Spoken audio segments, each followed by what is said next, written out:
ಸ್ನೇಹಿತರೆ ನಮಸ್ಕಾರ, ನಾನು ರಾಘವೇಂದ್ರ ಶೆಟ್ಟಿಗಾರ್ ಬ್ರಹ್ಮಾವರ. ಸಾಕಷ್ಟು ಜನ ಬಯೋಮ್ಯಾಗ್ನೆಟಿಕ್ ಮ್ಯಾಟ್ರಸ್ ಅನ್ನು ಉಪಯೋಗಿಸಲಿಕ್ಕೆ ಅಂಜುತ್ತೀರಾ.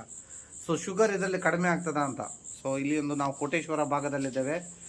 ಸೊ ಎಷ್ಟು ಟೈಮ್ ಆಯಿತು, ಇವರಿಗೆ ಶುಗರ್ ಆಗಿತ್ತು, ಎಲ್ಲ ಡೀಟೇಲ್ಗಳನ್ನು ಕೇಳ್ಕೊಂಡು ಬರೋಣ. ಏನು ನಿಮ್ಮ ಹೆಸರು? ರಘು. ಶುಗರ್ ಬಂದು ಎಷ್ಟು ಟೈಮ್ ಆಗಿತ್ತು ನಿಮಗೆ? ಶುಗರ್ ಬಂದು 10 ವರ್ಷ ಮೇಲೆ. 10 ವರ್ಷ ಆಗಿತ್ತು. ನೋಡಿ ಸ್ನೇಹಿತರೆ, ಇವ್ರ ಕಾಲನ್ನು ನೋಡ್ಕೊಳ್ಳಿ. ಸೊ ಇವ್ರ ಕಾಲು ಗ್ಯಾಂಗ್ರೀನ್ ಆಗಿತ್ತು, ಒಳಗಡೆ ಸೆಪ್ಟಿಕ್ ಆಗಿ ನೀರು ಇಳಿತಾ ಇತ್ತು. ಸೊ ಕಾಲನ್ನು ಸಮೇತ ತೆಗಿಬೇಕನ್ನಿದ್ರು. ಡಾಕ್ಟರ್ ಏನು ಹೇಳಿದ್ರು? ಕಾಲನ್ನು ನೋಡಿಕೊಂಡು ಡಾಕ್ಟರ್ ಕೂಡಲೇ ಆಪರೇಷನ್ ಮಾಡಿ, ಕಾಲು ಹೋಗ್ತದೆ, ಆಪರೇಷನ್ ಮಾಡ್ಕೊಳ್ಳಿ ಅಂತ ಹೇಳ್ತಾ ಇದ್ರು ಅಲ್ವಾ? ಸರಿ, ಓಕೆ. ಇವ್ರ ಮನೆಯವ್ರನ್ನ ಕೇಳೋಣ. ಸರಿ ಅಮ್ಮ, ಇವ್ರು ಏನಾಗ್ಬೇಕು ನಿಮಗೆ? ತಂಗಿ ಗಂಡ.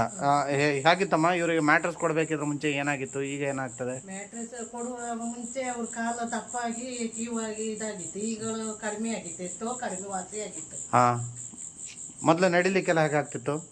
ನಡಿಲಿಕ್ಕೆ ಒಂದ್ ಸ್ವಲ್ಪ ದಿವಸ ನಡೆದ್ರ ಕೂಡಲೇ ಕಾಲು ದಪ್ಪ ಆಗ್ತಿತ್ತು. ಹಾ, ಸುಡ್ತಾ ಬರ್ತು, ನಂಗೆ ಆಗುದಿಲ್ಲ ಹಾಗೆ ಈಗ ಅಂತ ಹೇಳ್ತಾ ಇತ್ತು. ಹಾ, ಈಗ ಸಪ್ತಿಕ್ಕೆಲ್ಲ ಅಡಿಯೆಲ್ಲ ಒಣಗಿ ಹೋಗಿದೆ ಅಲ್ವಾ? ಒಣದು ಹೋಗಿದೆ. ಹಾ, ಅವರು ಮತ್ತೆ ನಾವು ಹಾಗೆ ಇದೆ ಸಪ್ತಿಕ್ ಅಂತ ಹೇಳುದು. ಹಾ, ನೋಡುವ ಒಂಚೂರು ಕಾಲನ್ನು ನೋಡುವ. ಸಪ್ಟಿಕ್ ಆಗಿದೆ ನೋಡೋಣ.